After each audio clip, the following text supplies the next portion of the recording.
지금 몇 시간에 걸쳐서 이 누가복음 15장에 돌아온 탕자, 보통 우리 이제 돌아온 탕자라고 이야기를 하는데요. 사실 본문을 쭉 읽어보면은 그냥 그 돌아온 탕자, 둘째 아들에 대한 이야기로 쭉 이어지기는 하지만 본래 이것은 그 아들을 기다리는 아버지의 마음입니다. 예. 아버지의 마음을 표현하기 위한 것인지 둘째 아들이 무엇에 감동되어지고 무엇으로 통하여 그 마음이 변화되어졌는지 아버지의 사랑이 아니었으면 그는 깨닫지도 못했을 겁니다. 오늘은 그것을 조금 나누려고 합니다. 마태복음 15장에 보면 바리새인과 서기관들이 예루살렘으로부터 예수님께 이제 나와왔습니다. 그래서 제자들이 음식을 먹는데 손을 씻지를 않고 먹고 있는 거예요. 그래가지고 그 사람들이 예수님께 힐문해요. 어찌하여 장로들의 유전을 범합니까? 떡을 먹을 때 왜 손을 씻지 않고 먹습니까? 라고 예수님께 질문을 합니다. 그때 예수님께서 마태복음 15장 11절에 보니까 입에 들어가는 것이 사람을 더럽게 하는 것이 아니라 입에서 나오는 그것이 사람을 더럽게 하는 것이니라 라는 말씀을 하십니다. 근데 예수님께서 이 마태복음 15장 11절에 입으로 들어가는 것이 사람을 더럽게 하는 것이 아니라 입에서 나오는 그것이 사람을 더럽게 하는 것이다 라고 말씀하시기 전에 무리를 불러서 이렇게 말씀하십니다. 듣고 깨달으라 라고 하시면서 이 말씀을 하시는 거예요. 그냥 몇몇 사람에게 말씀하신 것이 아니라 무리를 불렀어요. 많은 그 자리에 있는 사람 다 불러 모으고 말씀을 하신 거예요. 듣고 깨달아라. 입으로 들어가는 것이 사람을 더럽게 하는 것이 아니라 이렇게 말씀을 하신 겁니다. 제대로 깨닫지를 못하면 옳은 생각을 가질 수가 없고 옳은 판단을 내릴 수가 없고 옳은 판단을 내릴 수가 없다는 이야기는 옳은 행동을 할 수가 없다는 것이죠. 예수님 당시에 있었던 종교 지도자들이 아는 것은 참 많았습니다. 그리고 율법은 굉장히 철저하게 잘 지켰어요. 그런데도 그들은 그것을 제대로 깨닫지 못함으로 말미암아 옳은 판단과 옳은 행동을 하지 못하는 경우가 많았습니다. 마태복음 23장 23절에 예수님께서 서기관과 바리새인들을 책망을 하시는데 화 있을진저 외식하는 서기관들과 바리새인들이요 너희가 박하와 회향과 근체의 11조 다 이렇게 음식에 들어가는 양념 이런 것들입니다. 그러한 것들조차도 11조를 다 드렸다는 거예요. 그런데 율법에 더 중한 바 의와 인과 신은 버렸도다라고 말씀을 하십니다. 의는 정이고요. 인은 자비, 긍휼입니다. 신은 믿음이에요. 그러니까 정의와 자비와 믿음은 버렸다는 겁니다. 근데 그게 율법에 더 중한 것이래요. 그러나 이것도 행하고 저것도 버리지 말아야 할 것이니라. 그러니까 의와 인과 믿음도 지켜야 되고 또 뭐 박하와 회향과 근체 11조를 드리는 거 그거 잘하는 거야. 아주 사소한 것까지 다 한 표 감사로 드리는 거 정말 잘하는 거야. 근데 그보다 더 중요한 것이 있어. 의와 인과 신 이것도 버리면은 안 돼.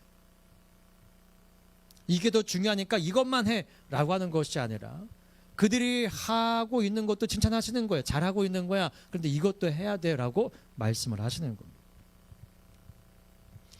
요한복음 9장에 보면 그 날 때부터 소경된 자의 눈이 떠진 사건이 있는데요. 그 사건을 가지고 이 바리새인들이 두 번째 그 소경되었던 청년을 부릅니다. 그리고 이렇게 말을 해요. 요한복음 9장 24절에 이에 저희가 소경되었던 사람을 두 번째 불러 이르되 너는 영광을 하나님께 돌리라. 그러니까 너의 눈 떠진 거 그거 하나님께 영광 돌리라는 거예요. 우리는 저 사람 너의 눈을 떠준 저 사람이 죄인인 줄 아노라 라고 말을 합니다. 누가요? 바리새인들이. 예. 그랬더니 이 소경되었던 자가 이렇게 대답을 해요. 그가 죄인인지 내가 알지 못합니다. 나는 그 사람이 죄인인지 아닌지는 모르겠어요. 그런데 내가 한 가지 아는 것이 있는데 그건 뭐냐면 내가 소경으로 있다가 지금 보는 것입니다. 근데 그 눈을 뜨게 해준 분이 누구예요? 바리새인들이 죄인이라고 하는 예수님이에요. 그러니까 이들은 하나님의 말씀은 잘 알고 있는데 예수님이 태어나셨을 때에도 동방박사들이 와가지고 예루살렘 성에 들어가서 유대인의 왕으로 나신 이가 어디 있습니까? 라고 헤롯한테 물어보니까 헤롯이 난리가 났네요. 왕은 나는데 어디 왕이나 뭔 소리야 하고 그 나라는 이스라엘이니까 종교가 우선인 나라잖아요. 그래서 불러요. 서기관과 바리새인들이 장로들을 불러가지고 뭔 얘기야 이게? 그랬더니 그들은 바로 대답을 하잖아요. 베들레헴입니다라고. 알기는 아는데 가서 경배하지는 않습니다. 지식으로는 풍성하게 가지고 있어요. 그러나 그걸 행할 능력은 그들 가운데 있지를 않습니다. 깨닫지 못하면 자신이 그릇된 행동을 하고 있으면서도 알지를 못합니다. 소아시아 7교회 중에서 유일하게 책망만 받은 교회가 있습니다. 바로 라오디게아 교회입니다. 근데 그 교회에서 뭐라고 이야기를 하냐면은 나는 부자라 부여하여 부족한 것이 없다라고 말을 합니다. 근데 주님께서 보실 때는 가련하고 가난하고 눈멀었고 헐벗었어요. 근데 그것을 네가 알지 못하고 있다라고 말씀을 해주십니다. 요 계시록 3장 17절 말씀을 쉬운 말 성경에서는 이렇게 번역을 했습니다. 너는 스스로 말하기를 나는 부자라서 모든 것이 풍족하고 부족한 것이라고는 하나도 없다라고 하지만 실상은 전혀 그렇지 않다. 사실 너는 내가 비참하고 불쌍하고 가난하고 눈멀고 벌거벗은 상태임을 조금 더 깨닫지 못하고 있다라고 번역을 했습니다. 자, 깨닫다라고 하는 것은 알다라는 거예요. 이해하다라는 거 하는 것입니다. 제가 지금 이 누가복음 15장 이 17절 말씀을 들어가기 앞서서 지금 깨닫다라고 하는 말씀을 가지고 제가 잠시 여러분들에게 말씀을 드리고 있는 겁니다. 제대로 깨닫지 못하면 제대로 된 생각을 가질 수가 없고 제대로 된 판단을 내릴 수가 없고 길을 굽게 할 수밖에 없는 겁니다. 그 성경에도 보면은 뇌물을 받아가지고 선한 것을 악하다 하거나 악한 것을 선하다 하거나 그렇게 하지 말아라 라고 말씀을 하시죠. 이 둘째 아들은 아버지에게 유산을 달라 했고 그것을 가지고 집을 나가 먼 곳으로 간 것은 자식된 도리로서 하지 말아야 할 행동임은 분명합니다. 그러나 우리가 이제 첫째 아들에 대해서도 나중에 살펴볼 터인데 그것과 비교하자면 또 이 집 나간 이 둘째 아들만 또 아버지의 마음을 속상하게 한 것은 아니잖아요. 그 마태복음의 그 비유에 보면은 포도원 주인의 두 아들 비유를 예수님께서 하시죠. 마태복음 15장인가 그런데요. 첫째 아들한테 가가지고 포도원에 가서 일 좀 해라 그랬더니 아버지 갈게요. 그리고 둘째 아들한테 가서 야 형 포도원에 가서 일한다고 하니까 너도 나와. 에이 아버지 저는 안 가요. 저 약속 있어요. 이렇게 대답을 한 거예요. 그래서 이제 포도원에 가서 일하다 보니까는 저기서 아들이 오는데 누가 오는 거예요? 둘째 아들이 오는 거예요. 야 너 약속 있다며. 왜 와? 좀 그렇더라고요. 아버지 밖에서 혼자 밭에서 일하시는데 또 저 약속 있다고 그냥 다음을 미뤄도 되는 거라서 그냥 미뤘어요. 근데 온다고 했던 첫째 아들은 안 오는 겁니다. 깨닫는다고 하는 것은 자기가 지금 내가 뭘 잘못하고 있구나라는 걸 깨닫는 거는 아이고 잘못했네 아는 게 중요한 게 아닙니다. 돌아와야 되는 거죠. 그 포도원 주인의 둘째 아들은 돌아왔잖아요. 그게 진정으로 깨닫는 겁니다. 이 둘째 아들 참 둘째가 문제네요. 저도 둘째인데 저도 문제네요. 둘째 손 드세요. 죄송합니다. 첫째도 문제예요. 첫째.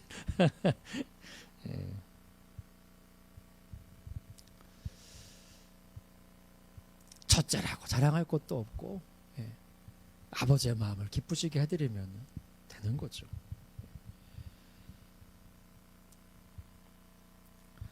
이 아들이 이렇게 깨닫고 아버지의 집으로 돌아오는데 그래서 20절 초반에 보면은 이에 일어나서 아버지께로 돌아가니라 라고 말씀을 합니다. 이렇게 되기까지는 이 아들이 무엇인가를 깊이 깨닫는 과정이 있었던 거예요. 근데 그것이 무엇을 통해서 이 아들이 깨닫게 되어졌습니까? 흉년을 통해서. 근데 지난번에도 말씀드렸지만 흉년이라는 것은 갑자기 찾아오는 게 아니에요. 전조 증상들이 있습니다. 이미 자기 자신은 아직까지도 여분의 돈을 가지고 있기 때문에 전에 100원 하던 게 지금은 1000원 해요. 근데 돈이 있어요. 그래도 사 먹을 수 있어요. 1000원을 해도. 값이 점점점 올라가도요. 내 수중에 돈이 있으면은요. 굳이 좀 아까운 마음은 있지만 굶지는 않아요. 사 먹을 수 있으니까. 근데 돈이 다 떨어지니까 그제서야 비로소 궁핍함을 깨달은 거예요. 근데 내가 배고파. 요거 깨닫는 게 문제가 아니라 진정한 깨달음은 뭐냐면요. 왜 내가 여기서 줄여 죽게 생긴지를 아는 겁니다. 17절 말씀 본문 한 번만 더 해석해 보겠습니다. 시작. 이에 스스로 돌이켜 가로되 내 아버지에게는 양식이 풍족한 품꾼이 얼마나 많은고 나는 여기서 줄여 죽는구나. 아멘.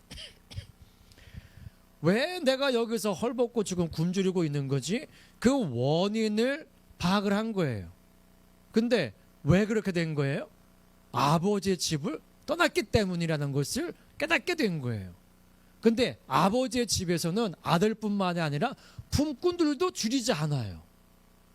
근데 그 아버지의 아들인 내가 아버지의 집에 있지 않고 여기 와 있다 보니까 여기서 굶어 죽게 생긴 거예요.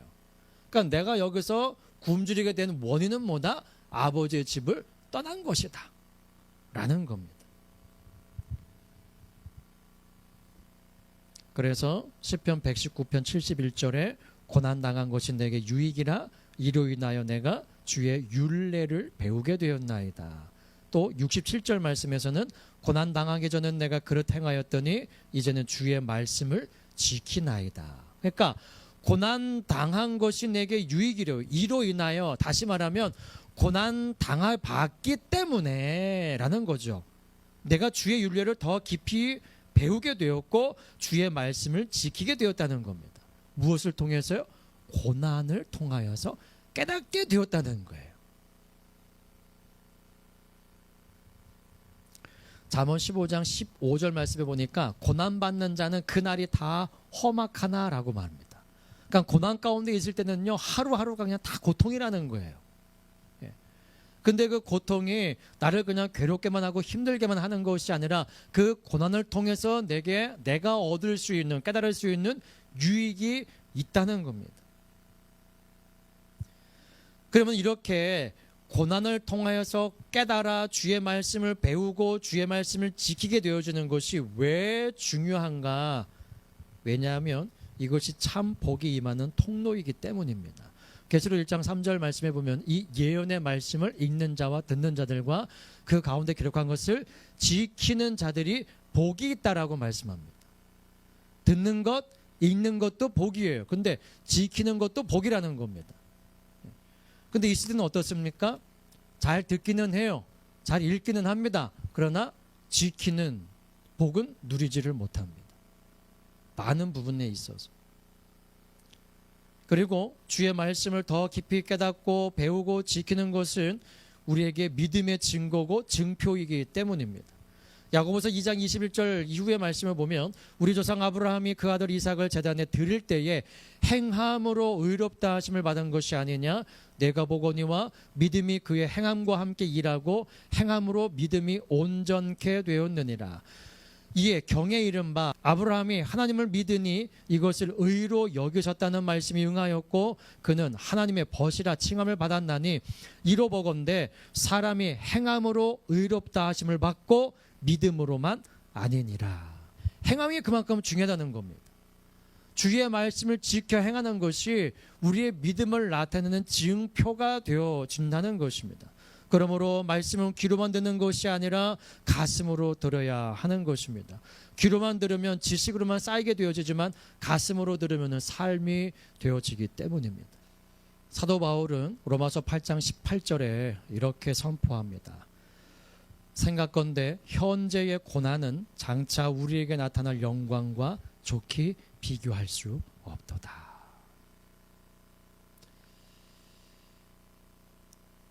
여러분들에게도 고난당한 것이 유익이십니까? 여러분들이 몸이 아프신 게 유익이세요? 진짜로? 여러분들 물질 때문에 허덕이시는 것이 진짜 유익이십니까? 유익이 되어지는 줄 믿습니다. 예, 모든 것이 합력하여 선을 이루시는 분이 하나님이시잖아요. 먹을 것 마실 걸 입을 거 가지고 염려하지 말라고 하시잖아요. 그 모든 것들 너에게 있어야 할 줄을 아신다고 말씀을 하시잖아요. 안다고 하는 것은 우리가 아는 것처럼 알아. 안 먹으면 배고픈 거 알아. 그 정도가 아니라 하나님께서 아신다라고 하는 것은 필요할 때 주신다는 거잖아요. 그 하나님을 믿으시지요? 예, 그러므로 없는 것 가지고 불평하는 거는요, 세상 사람들도 하고 하나님 믿는 사람들도 해요. 그럼 구별될 게 뭐가 있습니까? 저들이 바라봤을 때에 우리가 예수님 믿는 것을 어떻게 그들에게 보여주겠어요? 성경책 끼고 다니면 우리가 보여주는 거겠습니까?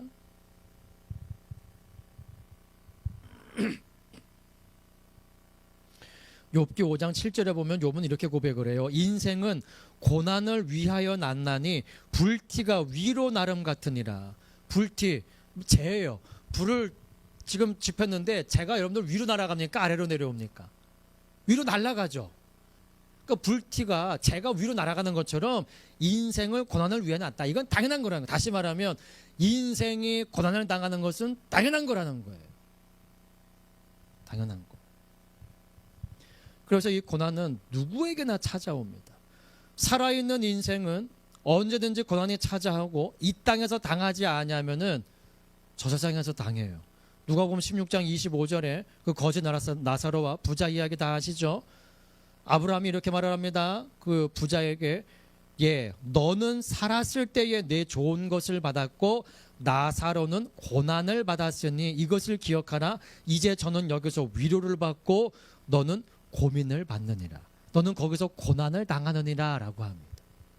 그러니까 이 땅 가운데서 고난을 당하지 아니하면 죽은 이후에 영원한 고난을 당하게 된다는 겁니다. 그러니까 이 땅에서 잠깐 당하는 고난을 통하여 우리가 영적인 유익을 얻게 되어지면 우리는 저 세상에서 평안을 누릴 수가 있는 겁니다. 그럼 세상에 살아나가는 동안에 물질이 많음으로 말미암아 고난 당하지 않는 것을 좋아하시겠습니까? 아니면 비록 물질이 없음으로 말미암아 고난은 당한다 할지라도 그 물질에 얽매이지 아니하는 마음을 주님께서 내 안에 주심으로 말미암아 천국에 가게 돼서 영원한 행복과 기쁨을 누리시는 것을 소망하시겠습니까? 그걸 아는 거예요. 아는데 좀 전에 말씀드렸지만 행하는 것이 어려운 겁니다. 그거는요, 예배를 수십 번을 드리고 수백 번을 드리고 수천 번을 드려도 참 힘듭니다. 힘들어요. 평신도고 권찰이 되고 집사가 되고 안수 집사가 되고 권사가 되고 장로가 되고 교육자가 돼도 쉽지 않은 길이에요. 그러니 저희 담임 목사님께서 대단하신 분이시죠. 목사니까 당연하다고요? 아니요. 저는 담임 목사님 같이 못해요. 물론 직분에 맞게끔 하나님께서 주시는 은혜와 능력들이 있습니다. 그러나 목사가 된다고 해가지고 모두가 다 성도들의 모범이 되어주고 저희 담임 목사님 같이 살 수 있는 건 아니에요.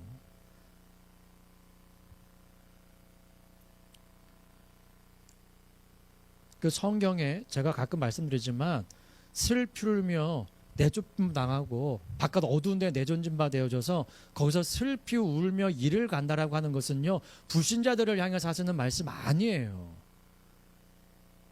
여러분들 그 강도 생각해 보세요. 그것만 봐도요 명확합니다.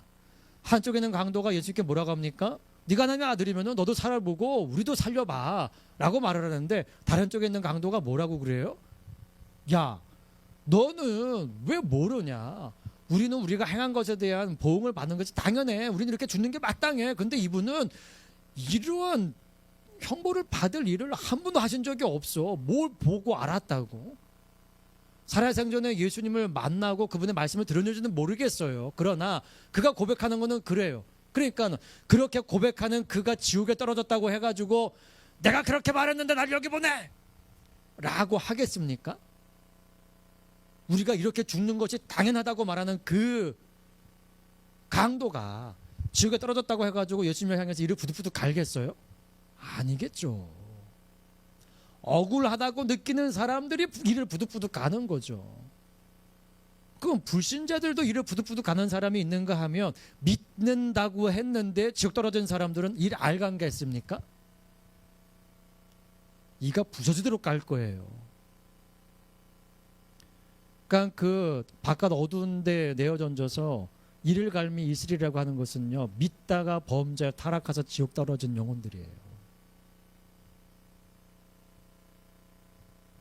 그러므로 고난을 피하려고 하지 마시고, 고난 가운데 깨닫는 은혜가 내 안에 있도록, 왜 이 고난이 내게 왔는지, 이 둘째 아들이 그 흉년이라고 하는 고난을 통하여서 깨달았잖아요. 왜 내가 여기서 아버지 아들인데 품꾼들도 굶주리지 않는데 아들은 내가 여기서 죽게 생긴 거예요. 그 원인을 깨닫게 된 거예요. 무엇을 통해서? 흉년이라고 하는 고난을 통하여서. 그래서 유익인 거예요. 유익.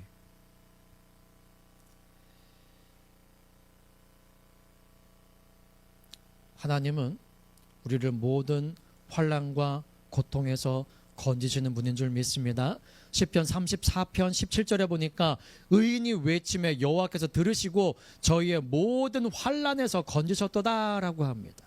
또 시편 34편 19절에도 의인은 고난이 많으나, 의인이 고난이 많대요.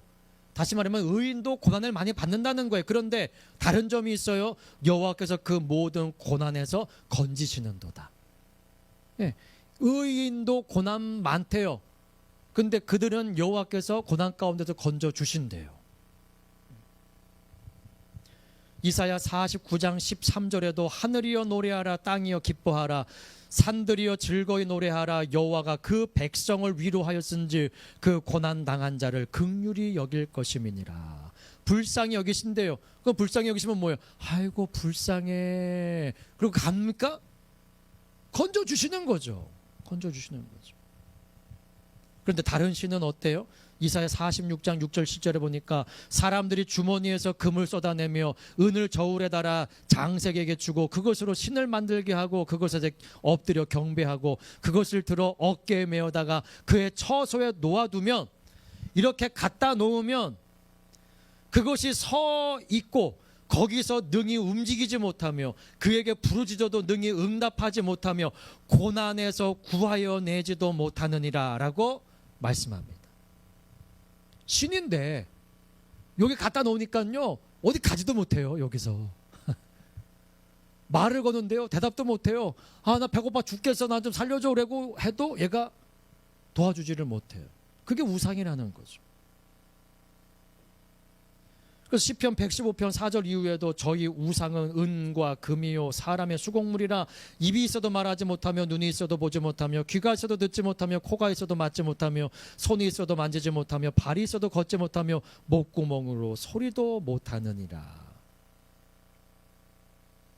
그런데 계시록에 보니까 말하는 우상이 등장을 합니다.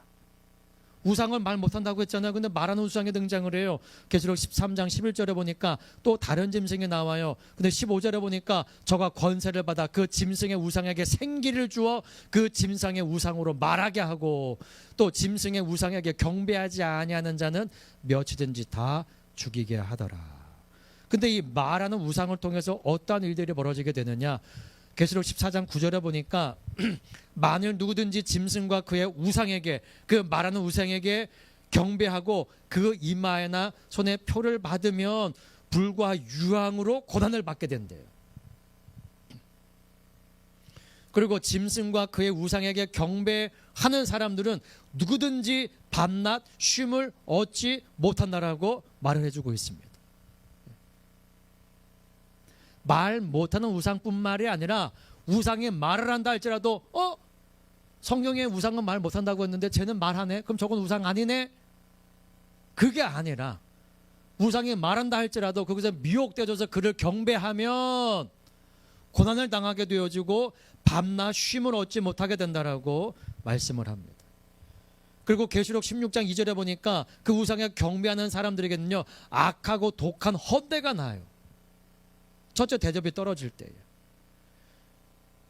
그리고 계시록 19장 20절에 보니까 그 우상에게 경배하던 자들을 이적으로 미혹하던 그 짐승이 산채로 유황 불못에 던져집니다. 산채로. 그러니까 그 우상에게 생기를 주어 말하게 했던 존재까지도 하나님께서 지옥으로 떨어뜨리시는 거예요. 그리고 그 말을 하면서 움직이는 그 우상을 경배했던 사람들도 함께 지옥으로 떨어지게 되어지는 거고. 그러니까 하나님 외에 어떠한 신도 경배하거나 섬기면 안 된다는 겁니다. 다시 말하면 이 땅에서의 고난을 면키 위하여 우상 앞에 가서 절하면 이 땅에서는 잠시 잠깐 평안을 누릴 수 있을지는 모르지만 영원한 지옥에 들어가서 영원한 고난을 당하게 된다는 겁니다. 그러나 이 땅 가운데서 당하는 고난을, 그 주기철 목사님이 그러시잖아요. 이 땅에서 잠시 잠깐 고난을 내가 피하였다가 이 다음 주님께서 내가 너에게 준 유리한 유산인 십자가는 어찌하고 왔느냐라고 물어보시면 내가 무엇이라 대답하오리까. 잠시 잠깐 당한 고난이 아니었습니다. 제가 가끔씩 말씀드렸었죠. 큰 주전자에다가 고추물을 타가지고 코에다가 들이붓고 배가 빵빵하게 나오면은 거꾸로 매달아 놓고선 야구방망이 이쪽에서 치면 저쪽으로 가면 또 저쪽에서 치고, 네? 그 고문 당하죠. 12지창이라고 해가지고 손을 이렇게 놓고 이 손톱 밑에다가 대나무로 만든 그 바늘을 찔러 넣는 겁니다.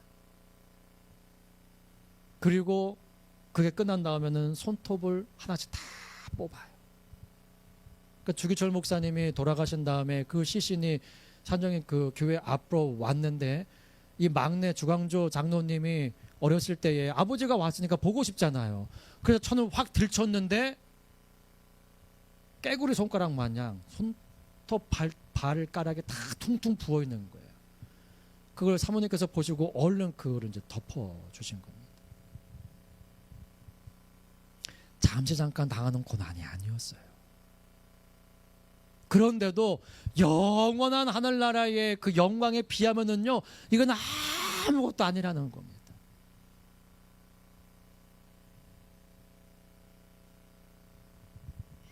예수님도 고난 당하셨어요. 마태복음 16장 21절에 보니까 예수님께서 순환에 대한 예고를 첫 번째 하시는데, 그리스도께서 자기가 예루살렘에 올라가 장로들과 대제사장들과 서기관들에게 많은 고난을 받고 죽임을 당하고 라고 합니다. 마태복음 17장 12절에도 인자도 이와 같이 그들에게 고난을 받으리라 말씀하시고요. 마가복음 8장 31절에도 인자가 많은 고난을 받고, 누가복음 9장 22절에도 인자가 많은 고난을 받고 그렇습니다. 예수님께서 왜 이 고난을 당하셨습니까? 누구를 위해서요? 히브리서 13장 12절에 보니까 예수도 자기 피로써 백성을 거룩해 하려고 성문 밖에서 고난을 받으셨느니라 라고 말합니다. 베드로 사도도 베드로전서 2장 21절에서 이를 위하여 너희가 부르심을 입었으니 그리스도도 너희를 위하여 고난을 받으사 너에게 본을 끼쳐 그 자취를 따라오게 하려 하셨느니라. 너희를 위하여 고난을 당하셨대. 그 한편 했던 강도가 말하는 것처럼 이분은 이러한 일을 당할 일을 말씀을 한 번도 행하거나 하신 적이 없어 라고 했던 그분이 고난 당하셨어요. 누구 때문에요? 우리 때문에.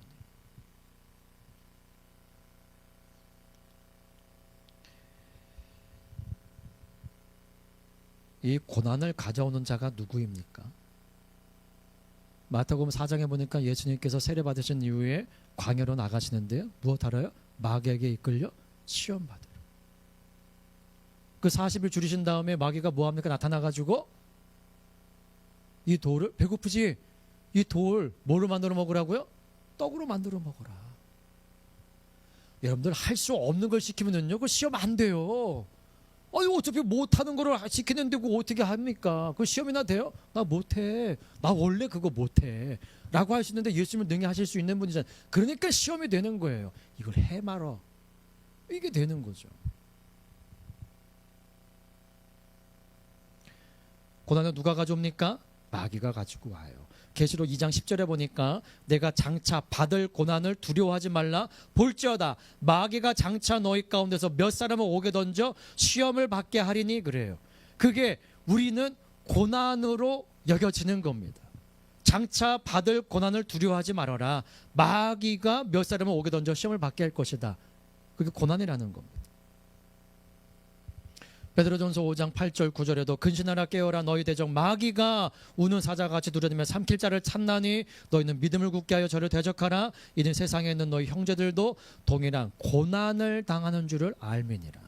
마귀가 있음으로 말미암아 고난을 당하게 되어진다는 겁니다. 이 땅에서 마귀에게 고난 당하기를 외면하기 위해서 마귀가 좋아하는 일을 행한다. 그러면 영원히 지옥에서 거기서 마귀가 주는 영원한 고난을 당하게 되어지는 거죠. 성경이 마귀에 대해서 어떻게 하라고 말합니까? 조금 전에 말씀드렸던 것처럼 베드로전서 5장 9절에 믿음을 굳게 하여 저를 대적하라라고 말합니다. 야고보 4장 7절에도 그런즉 너희는 하나님께 순복할지어다 마귀를 대적하라 그리하면 너희를 피하리라라고 말씀을 합니다. 오늘 본문에 등장하는 이 둘째 아들, 이 아들은요 그 흉년이라고 하는 고난을 통해서 두 가지를 깨달았어요. 첫 번째는 현실적인 것을 깨닫게 되어지고요, 두 번째는 내면적인 것을 깨닫게 됩니다. 그 현실적인 것은 17절이에요. 한 번만 더 읽어보겠습니다. 시작. 이에 돌이켜 스스로 돌이켜 가로되 내 아버지에게는 양식이 풍족한 품꾼이 얼마나 많은고 나는 여기서 줄여 죽는구나. 이걸 깨달은 거예요. 이제 그러니까 현실적인 것을 깨달은 거예요. 품꾼도 내 아버지 집은 굶어 죽지 않는데 아들인 내는 여기서 줄여 죽게 됐구나 라는 현실적인 것을 깨닫게 된 겁니다. 그런데 그것에만 머무르는 것이 아니라 영적인 것을 깨달아요. 그게 뭐냐? 18절 19절입니다 18절만 읽어보겠습니다. 시작. 내가 일어나 아버지께 가서 이르기를 아버지여 내가 하늘과 아버지께 죄를 얻었사오니 아멘. 자, 내가 하늘과 아버지께 죄를 얻었대요. 무엇을 가지고 깨달은 거예요? 흉년이라고 하는 고난을 통해서 깨닫게 된 거예요. 육신으로는 배가 고파서 죽게 생겼는데 영적으로 보니까 아, 내가 잘못했구나. 아, 내가 아버지께 죄를 지었구나. 근데 아버지께만 죄를 지은 것이 아니라 하나님께도 죄를 지은 거구나라고 하는 것을 깨닫게 되어졌다는 겁니다. 자신이 몰랐던 거예요. 17절 말씀에 굶어 죽게 생긴 거는 자기가 생각해 보지도 못했던 거라고 한다면 18절에 나와 있는 이것은요, 죄를 깨닫게 되어진 것은 한 번도 깨달아보지 못했던 부분이에요. 느껴보지 못했던 거, 알아내지도 못했던 거예요.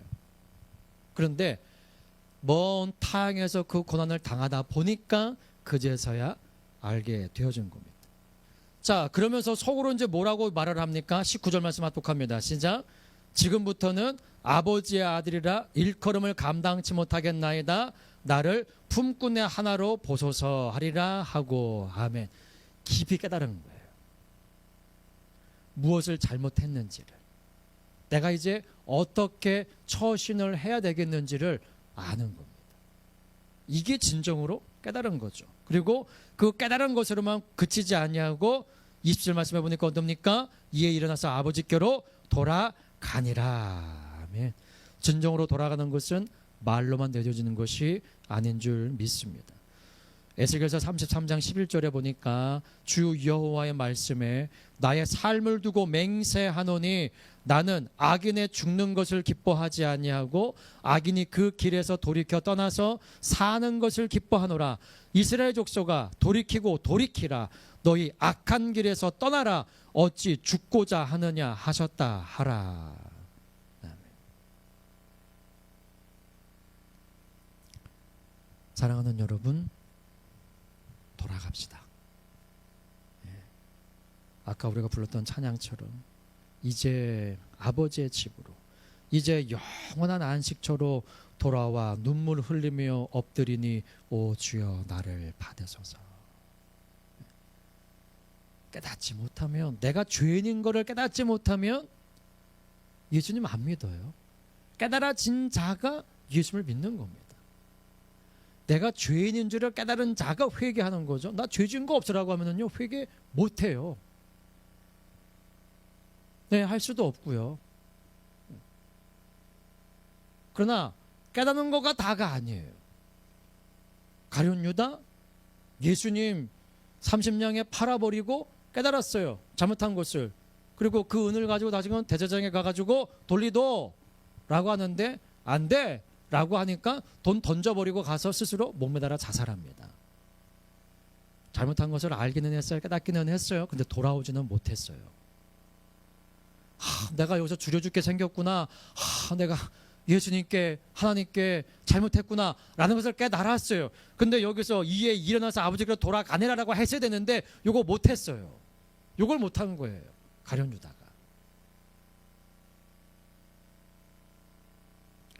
우리 스스로는 하나님께로 갈 힘이 없습니다. 죄인인 줄 아는 사람들은 세리처럼 성전문을 열고 들어오긴 했는데 이 앞에 걸려있는 십자도 바라보지 못하고 그냥 바닥만 보고선 가슴을 치며 주여 나는 죄인입니다라고 고백하게 되는 겁니다.